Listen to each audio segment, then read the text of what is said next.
Live from WSLS, this is 10 News at 6, working for you. Here we go! Now at 6, a new coach for Virginia Tech football. Why some well-known names in Hokie history are confident this will lead the team to victory. Plus, crime concerns in the Hill City.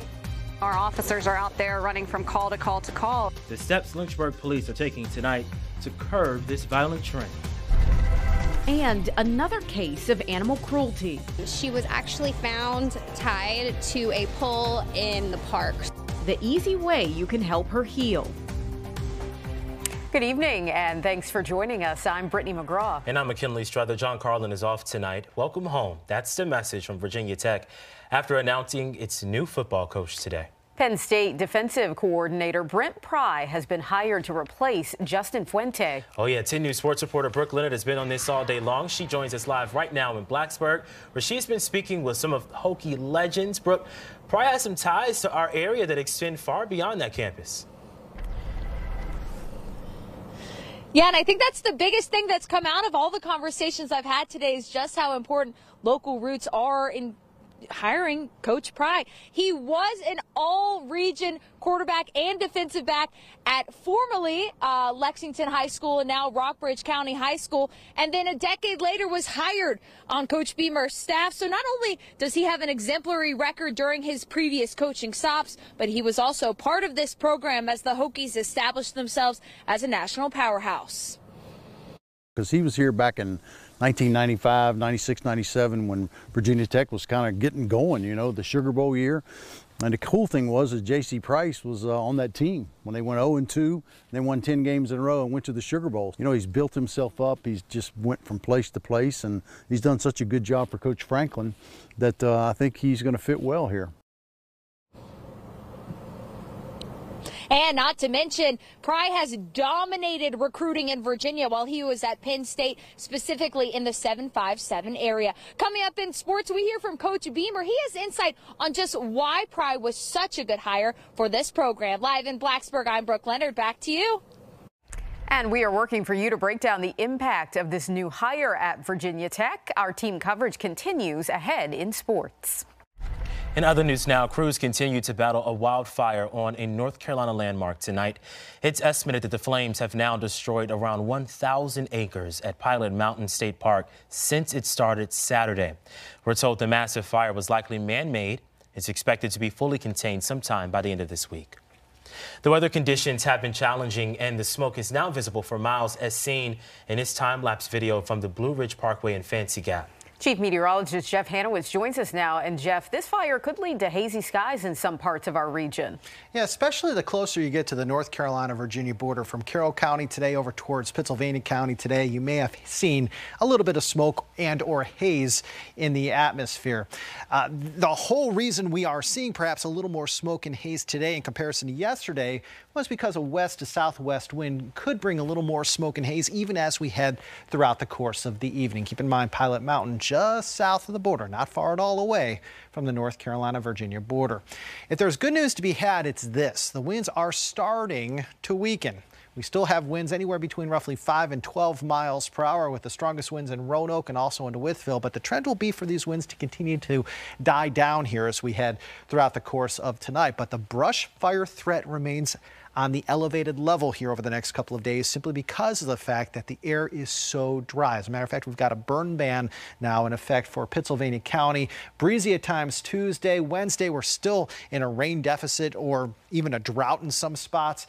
And on Thursday, the wind will actually be back on the increase. So as we head, it looks like into the day Thursday, the brush fire threat will get a little bit higher once again. What we're tracking here, a couple of stray showers possible later Wednesday into Wednesday evening, mainly towards the mountains. Otherwise, near record warmth possible as we head into the day Thursday, maybe even into Friday. Just not a whole lot of rain in sight. I'll let you know when that may change, though, coming up in just a little bit. Brittany? A former gang leader in Roanoke is facing a life sentence in prison. Prosecutors say Sean Guerin pled guilty to several federal charges. He admitted that he and 3 others were involved in multiple threats and acts of violence, including the 2017 murder of a 17-year-old. The men were members of the Rollin' 30s gang, which operated out of a house in the Lansdowne neighborhood. Two people are facing charges after a violent weekend in the Hill City, which included 2 shootings and 3 malicious woundings, all within 24 hours. 10 News reporter Courtney Lockie is working for you tonight. She's live from the Lynchburg Police Department to explain what officers there are doing to address this rise in violence. Courtney, good evening. McKinley, police told me here today outside of the police station that they arrested Dayon Brown for shooting another man on Langhorne Road on Sunday. Now, they're hoping to make more arrests like that one after a chaotic weekend. These incidents were spread out all over the city and all within hours of each other, sometimes even minutes. One man was shot while driving his car on Florida Avenue, another shot after a robbery on Langhorne Road, other gunmen striking homes and cars, and another man stabbed in a home on Kemper Street. Police say not only are they short-staffed, but it was also a holiday weekend. They're pulling officers out of specialized units to get patrols in areas with higher crime rates, but they say when they're having to respond to this many calls, it's tough to do any kind of preventative work. We have to respond, and we need to have the appropriate field personnel to be able to handle those calls and to ensure public safety. So that's one thing that we're doing, and we're doing everything we can with our recruiting efforts to get more boots on the ground. All of the victims are expected to be okay, but police tell me that they have responded to 47 malicious woundings and nearly 500 calls for shots fired this year alone. Reporting live tonight in Lynchburg, Courtney Lockie, 10 News working for you. A dog is safe tonight after being abandoned by its owners and tied to a pole in a Roanoke park. 10 News reporter Annie Schroeder introduces us to Luna, who faces a long road to recovery at Angels of Assisi. This is Angels of Assisi's newest patient, Luna. She's a sweet 4-legged mix, abandoned at a park in Roanoke and now in serious condition. She's still, critical and needs all of the good vibes and support she can get. Luna was taken to Angels of Assisi on Monday and has been under constant care since. We did all her diagnostic testing, and we found that she has Lyme disease that has started to affect her kidneys, which is a more rare but a possible effect of Lyme disease. So she's also anemic and kind of just has a lot of stuff going on. Staff members say her case is one of several in an uptick of animal neglect cases over the last month. Don't feel like you don't have the resources. We have our pet food pantry that's available, and so does our CACP. So those resources are available in the community. As Luna undergoes several treatments, Angels of Assisi is encouraging donations to its Biscuit Fund, which helps them advocate in animal cruelty cases like Luna's. It enables us to help protect other animals from facing the same cruelty and neglect in the future. Once she's healthy, Luna will be ready to find her forever family who will help her have a better life. We're going to do everything we can to help her because she's just a sweetheart. In Roanoke, Annie Schroeder, 10 News, working for you. Well, since it is Giving Tuesday, you can give animals like Luna a second chance by donating to local nonprofits. The support the community is critical during this worldwide initiative. And Share Greater Lynchburg is a one-stop shop for organizations in need. The foundation features 129 nonprofits on their website where you can donate, volunteer, and even shop through Amazon wish lists at the click of a button. Our local nonprofit organizations really hold up the social structure of our region and help with so many things from food insecurity to animal welfare to human services needs. And so Giving Tuesday is a great way to give back. If you would like to get involved, we've posted a link on our website at WSLS.com. A golden anniversary for Virginia's Constitution, the special exhibit that aims to serve as more than a blueprint for state government.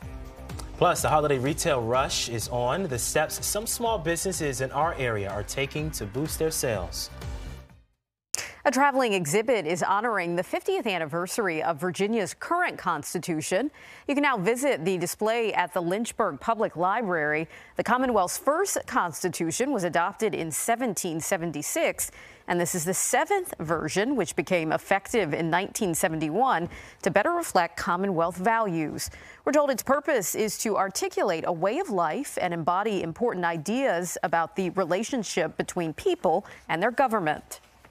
We hope that we can get a lot of patrons in and excited to learn more about environmental conservation changes, civil rights, local government changes, education, and a lot of different changes that have been made in the last 50 years. The exhibit will be on display through January 1st. We are monitoring breaking news out of Allegheny County tonight. There isn't much to share, but we do know that the sheriff says a 3-year-old child was shot on Dolly Ann Drive. We're working to learn more. We have a crew on the way to that scene. Stay with us here on air and online for any updates. You're looking at a live picture from our Virginia Tech sky cam overlooking Blacksburg. Night has set in, but I hope you were able to enjoy a beautiful sunset not long ago. We will let you know when rain chances increase and when highs could get close to 70 degrees in some of our backyards coming up.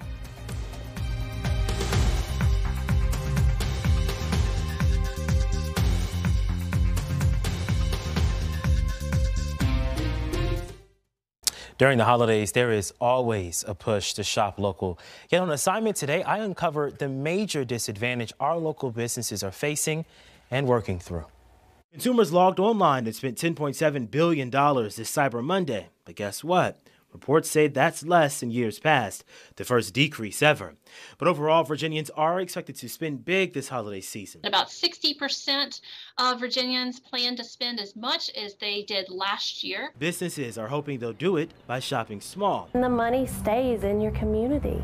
But small businesses do face a major disadvantage, that online shopping. So of all the shopping Virginians plan on doing, 70% of it they're going to do online. That's according to the Roanoke College Holiday Spending Report. So if you are a local retail outlet, if you have a connection online for your shoppers to go to, that's good news. You have stores like Mass General. We package things here in our store. With some sister stores to lean on, managing orders and inventory isn't too big of a challenge. We just try to make sure that we've pulled it from the floor quickly so that someone who has purchased it online won't be disappointed. It's different at smaller stores like Artsy June. We're trying to figure out how to keep inventory separate. A lot of our pieces are one of a kind, so we can't have 6 here and 6, in storage online. Those challenges have slowed the launch of her website, but she's been shipping items since the start of the pandemic with customers ordering through social media. I would say 20 to 25 a day. Wow. It was big. While Dr. Alice Cassins at Roanoke College urges small businesses to develop an online footprint, those businesses are getting creative and leaning on the community to get by. It's really convenient to shop online, but it's wonderful to have people in the store. And they're excited to have you in their stores. If you need help developing your online footprint as a business owner, the Roanoke Regional SBA, they're here to help. I have their contact information for you in this story on our website, WSLS.com.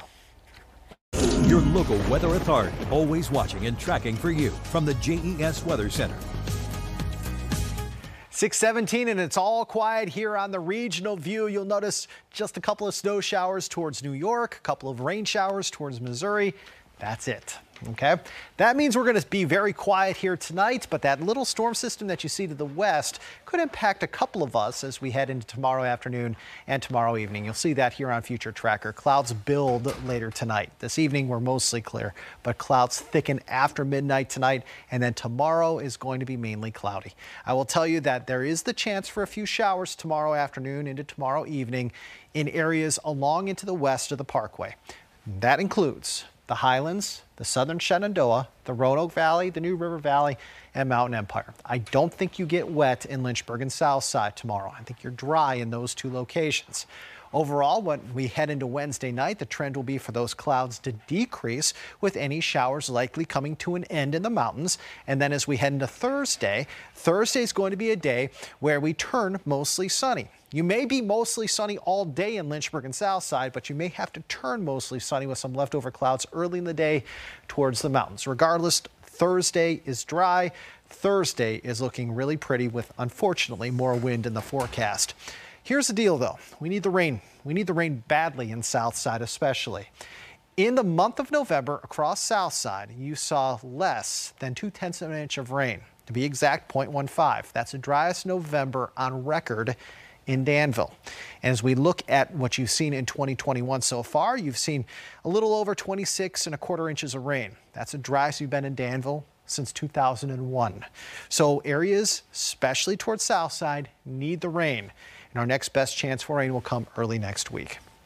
Temperatures right now stand 46 in Covington, a little warmer towards Lexington. It is 51 in Lynchburg, 53 Danville, 46 already in Hillsville and Galax. We're watching the potential for near record warmth on Thursday afternoon. I don't think you're going to get there in Blacksburg, but we're forecasting 68 in Lynchburg, also in Roanoke. We're forecasting 70 in Danville. That will come within a degree or two of the records set back in either 1970 or in 1998. So Thursday's looking awfully warm. Frankly, Friday is too. And that's because the jet stream has retreated to the north. However, the jet stream dips to the south early next week, and that will mean the return of some chilly air for perhaps a brief amount of time. We're going to turn colder as we head into Sunday, Monday, Tuesday of next week. By mid to late next week, there are indications that the mercury may start to go back up again.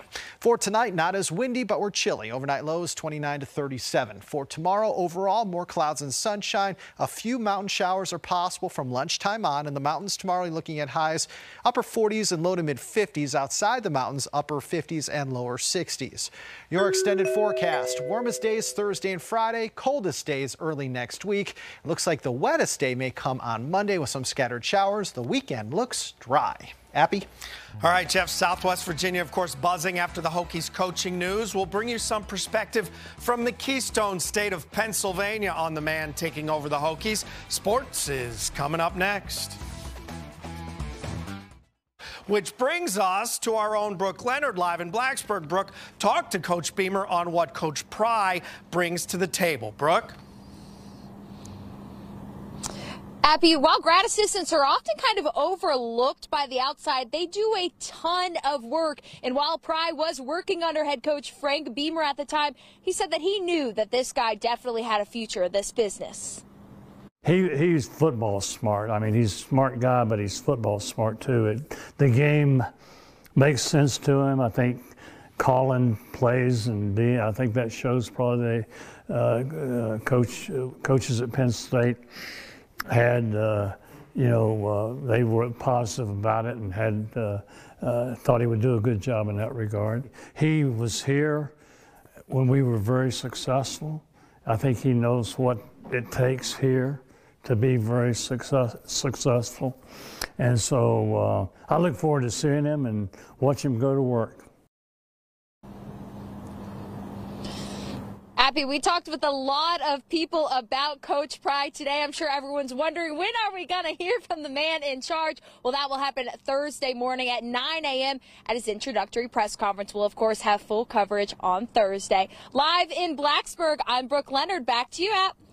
All right, thanks, Brooke. We're going to change gears here. I think it's fair to call Tony Bennett's Cavs a work in progress. Tale of two halves last night in the Big Ten ACC Challenge versus Iowa. Down 21 early. They were trailing by 14 at the break and only lost by 1, 75-74. Good fight, good comeback. I hope we'll grow from it. But how we started a game and being that unalert or that lukewarm, in my opinion, is not going to get it done for us. All right, the Wahoos now 5-3 on the season. They host Pitt on Friday night in ACC action, 8 p.m. tip from Charlottesville. Take on 10, 20 of 45. Another wild week. Eric leading the way with 8. Freedom first. 2 picks better than us, 22 of 45. We are going to have to rally because they're edging us right now. There you have it, guys. We're doing the best we can. You sure are. There's a lot to get to. NBC Nightly News is next. We will see you back here at 7.